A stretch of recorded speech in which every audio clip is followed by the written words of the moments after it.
Good morning, dear students.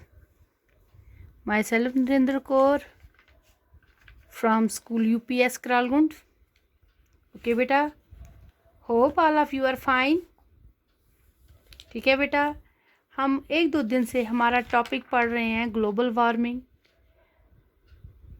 तो कल तक हमने ये डिस्कस किया आपके साथ, एक दूसरे के साथ हम दोनों मतलब आपने और मैंने मिल के कि मैंने कुछ आपको इम्पॉर्टेंट पॉइंट्स बताए कि जैसे हिमालयन रीजन है उसमें ग्लेशियर कवरेज क्या है, वाटर टावर किसे कहा जाता है, हमारे JNK की जो लैंड है कितने % लैंड है जो फ्रेश वाटर प्रोवाइड करती है, या हमारे जो ग्लेशियर्स हैं वो कितने % हैं, ये तो हमने डिस्कस कर दिया. तो आज हम इसे आगे पढ़ रहे हैं. क्या बोलते हैं आगे, कहते हैं ड्यू टू ग्लोबल वार्मिंग की वजह से. मैंने कल आपको बताया पानी के बारे में बताया, मैंने आपसे ये बताया कि जो हमारे वाटर रिसोर्सेज हैं और ग्लोबल वार्मिंग का क्या इम्पैक्ट पड़ा उन वाटर रिसोर्सेज पे, ये मैंने ऑलरेडी आपके साथ डिस्कस कर दिया. तो आज और थोड़ा, क्योंकि it is very vast chapter, तो हम थोड़ा इतना इस लेवल तक करें जो आपका लेवल है उधर तक हम इसे करने की कोशिश करेंगे. तो कल मैंने आपको बताया due to scarcity of rainfall, uneven distribution of rainfall, snow uneven distribution है, जिस वजह से हमारे जो वाटर रिसोर्सेज हैं उन पे बहुत एडवर्स इफ़ेक्ट पड़ा. उससे क्या हुआ, हमारे जो वाटर साइकिल हैं, वाटर रिसोर्सेज जो हैं वो ड्राई होते जा रहे हैं, हमारे ग्लेशियर्स जो हैं पिघलते जा रहे हैं.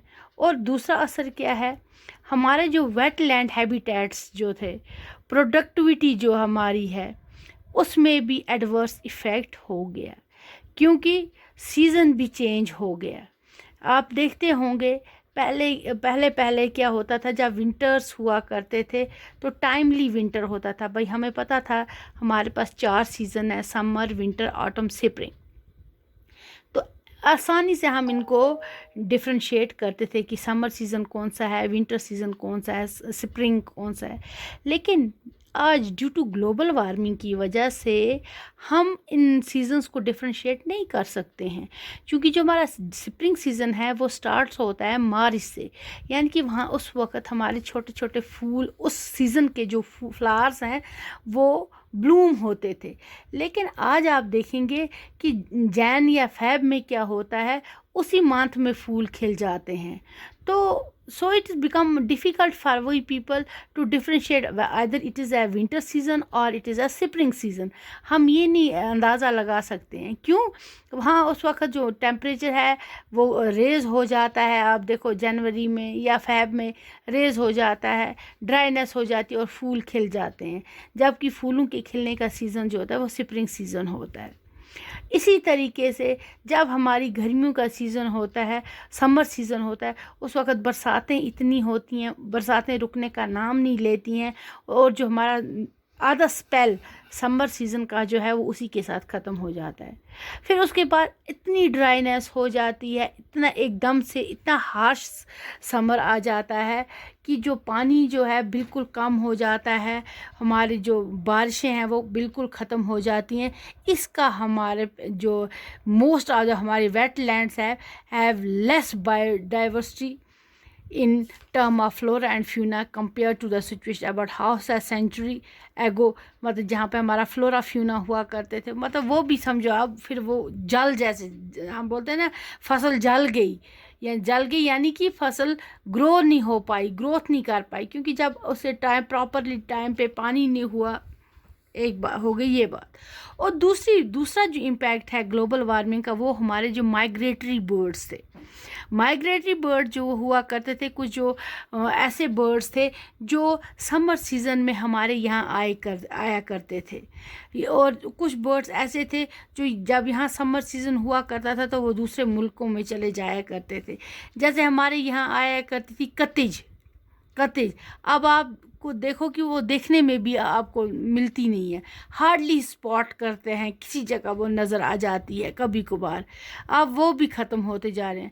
या कुछ और बर्ड्स थे, hoopoe, which were seen in flocks in spring, जो झुंडों में हम देखा करते थे स्प्रिंग सीजन, अब वो बिल्कुल कभी कभार कोई एक आध नज़र आता है तो कुछ नज़र नहीं आता।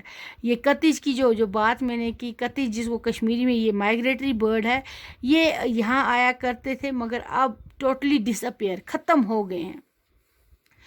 और जो ये कोल्हाई ग्लेशियर है, हमारा जो मेन ग्लेशियर है, वो भी मेल्ट हो रहा है एट अ रैपिड स्पीड। तो हमारा जो कोलाई ग्लेशियर है ये 18% श्रंक हो गया है, रिसीट हो गया है during past 3 decades due to increase in the temperature. हमारा कोलाई ग्लेशियर जो है ये हमारा एक इंडेक्स ग्लेशियर है, जिसको हम स्टडी करते हैं कि कितना ग्लेशियर में कितना रिसीट हुआ, क्या हुआ, इसको हमने इंडेक्स ग्लेशियर मानते हैं। कहते हैं इसका जो 18% है ये ग्लेशियर जो है बिल्कुल पिघल चुका है। और ये क्यों पिघला है ये हम इसको कल आगे और फॉलो करेंगे बेटा। अभी इसको 1-2 लेक्चर और लगेंगे इस चैप्टर को। After that we concluded.